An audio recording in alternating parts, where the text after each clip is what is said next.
Pressure on Netball New Zealand has been mounting this year. The organisation struggled to secure a broadcast deal for the ANZ Premiership. Merry Christmas, everyone. Growth is here, and the New Zealand economy is in good stead for a better 2026. What we can see in today's data is that we have had broad-based growth in the economy over the last quarter, from everything from manufacturing through to construction through to business services. This is job-rich parts of the economy and augurs really well for job opportunities and income prospects for New Zealanders in the months ahead. We can also see increased investment occurring in plant, equipment, machinery, which again is a good sign for future profitability of New Zealand firms and the employment prospects they can offer. This is great news after a period that has been tough for many New Zealanders. What New Zealanders going into Christmas should take from this is your hard work is paying off, growth is here, better times are ahead. I'm disappointed that the Q2 figure was revised worse than it actually was tonight, and not revised at all, wasn't it? Since COVID, there's been a lot of volatility in quarterly data. What we can see clearly is that for the calendar year, we've had positive growth in New Zealand this year. We can also see that if you compare the September quarter this year with the September quarter last year, the economy overall is 1.3% bigger. Those are very positive signs, notwithstanding the volatility we have had quarter to quarter. I said at the time of the second quarter result that I thought there had been a reaction to the Trump tariffs. Today's really positive result puts paid to that. It demonstrates that having now adjusted to global conditions, businesses, investors, our economy is feeling confident. Exports are up despite all the challenges the world has thrown at us. Manufacturing is up, construction is up. We are growing. Your critics are going to say this could quarterly print. It's just sort of delayed. That's what should have happened in Q2. What do you say to that? Well, there's always a Christmas Grinch, and I am with every New Zealander who would have liked to have seen this sooner. I feel for everyone who's been through a tough time, from the households who have been working hard to manage their finances to the businesses looking for customers to come in the door.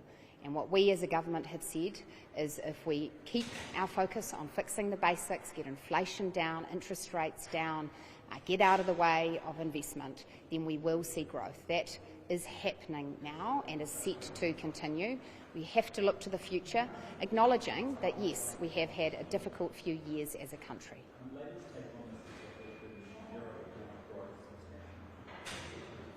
Well, I saw that they used a year-to-year comparison, which has a very lagging indicator because it takes into account data from around 2 years ago. What we can positively say is that comparing the September quarter this year with the September quarter last year, the economy is 1.3% better.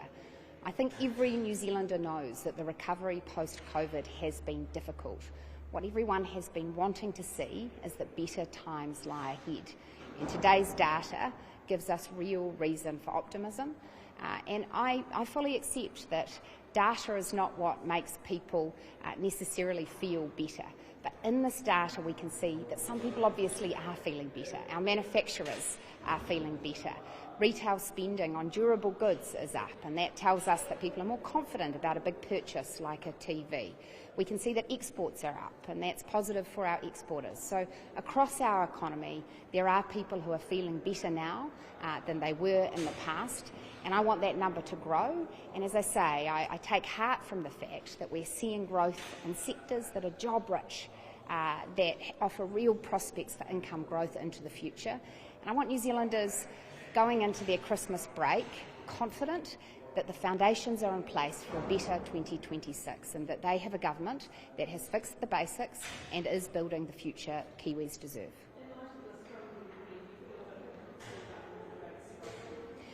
Look, that is a matter for the Reserve Bank. They have made statements in recent days noting that they will continue to monitor all the data ahead of their next official cash rate release.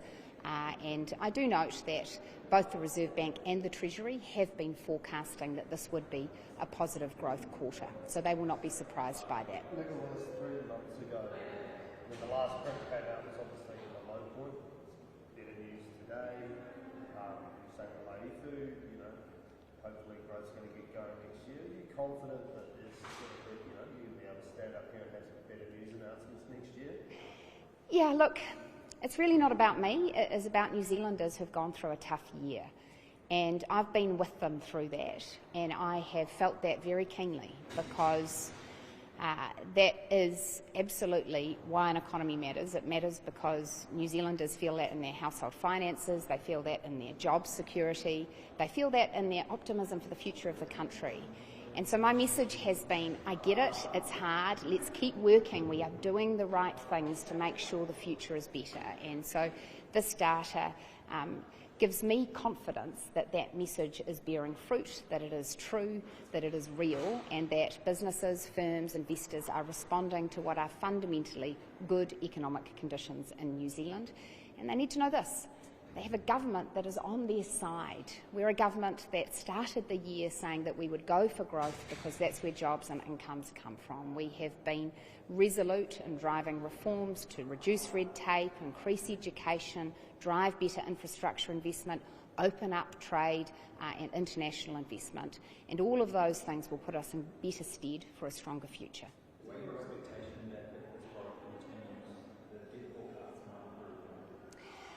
Yes, that could be the case. And when the Treasury put their half-year forecasts to bed, they were only predicting 0.4% growth for this quarter. Well, it's been more than double that, so that does suggest that there could be some upward movement in the forecasts.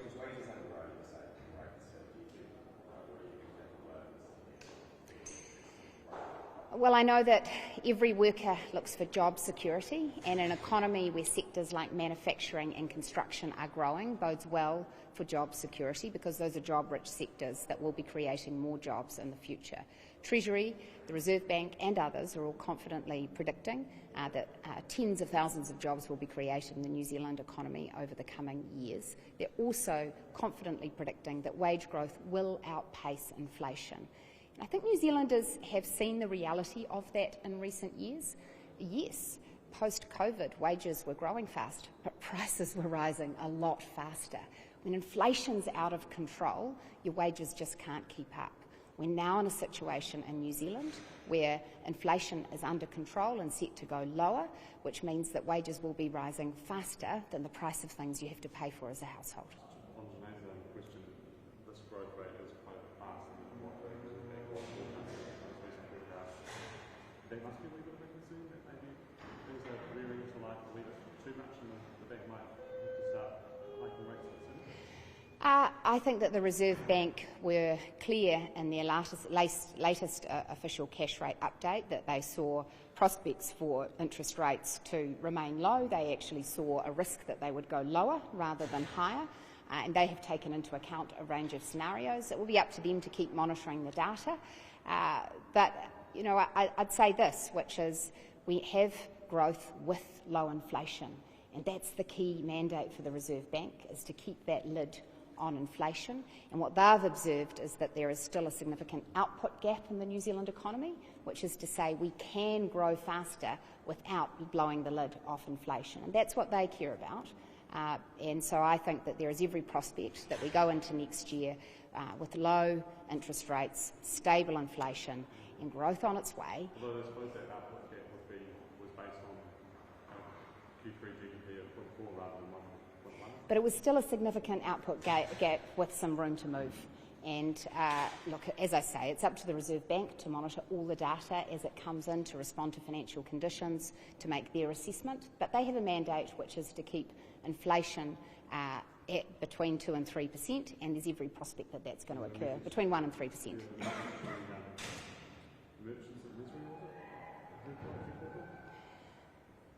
Well, my point there was that I accept that the job of the opposition is to always find the negative. That's literally the job of the opposition, and so Labour have been doing that job. But I'm always conscious that part of what New Zealanders are looking for is not just a sense of what's been in the past. We can all describe that the past has been tough.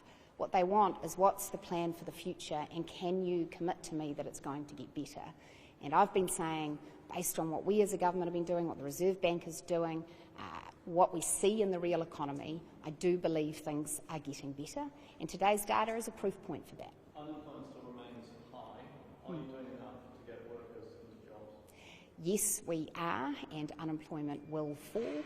What today's data shows is that job-rich sectors, manufacturing, construction, business services, have been growing strongly.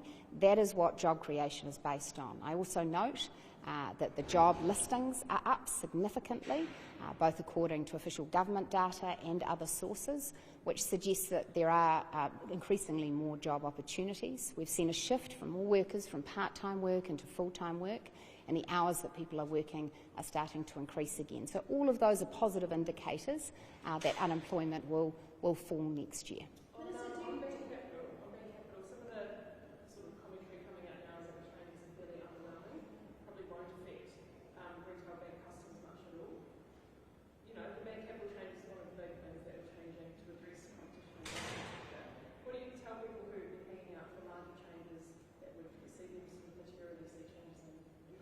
Well, the aspect of the capital adequacy review, which I'm most heartened by and which I would encourage you to go and focus on, is what it does to level the playing field for Tier 2 banks, that is, outside of those big four Aussie banks.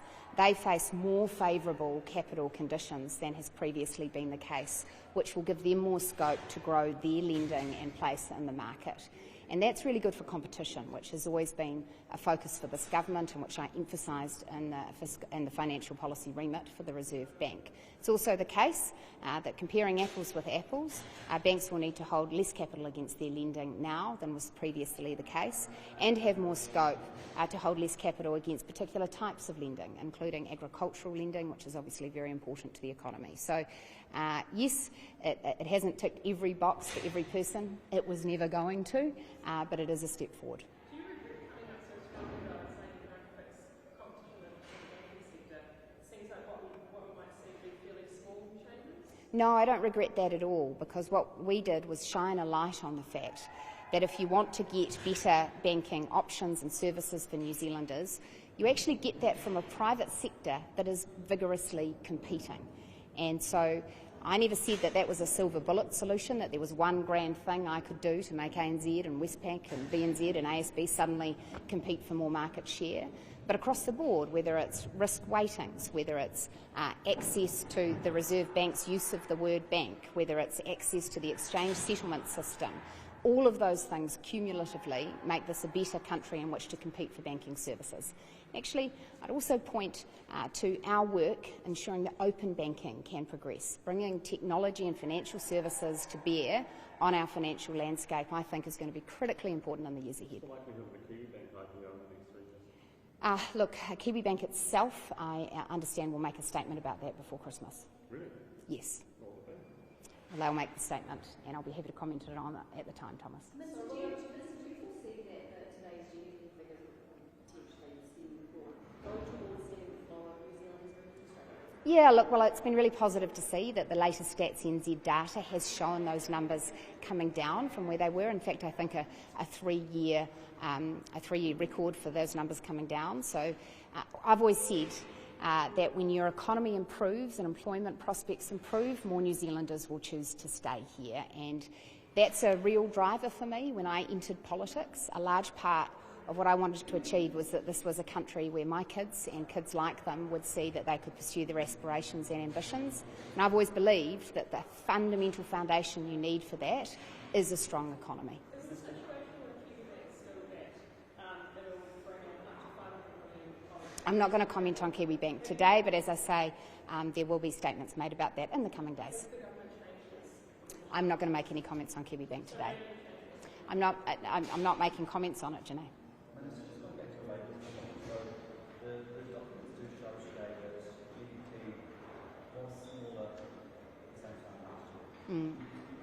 Yes, I do. You're looking at two different data sets. So the data set that you're looking at compares what the last 12 months have looked like compared to the 12 months prior to that, which takes into account data from a couple of years ago. If we compare the size of the economy this quarter, in the September quarter, with the September quarter last year, it is 1.3% bigger. So that, to me, is what growth is. Yes, there are different indicators that you can use, and yes, they reflect the reality that we have had a couple of very hard years, and that is captured in the data. But overall, today's data release confirms yes, we've been growing this calendar year 2025, and over the year September to September, the economy is bigger today than it was in September last year. Actual GDP growth, yes.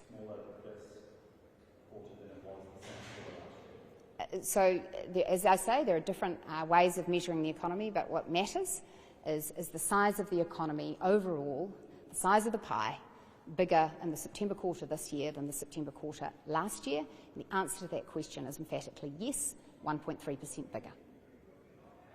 Hey, thanks, and can I just say, appreciation. You were all investing in your social activity last night and have come here bright-eyed, bushy-tailed. That's the spirit. Thank you.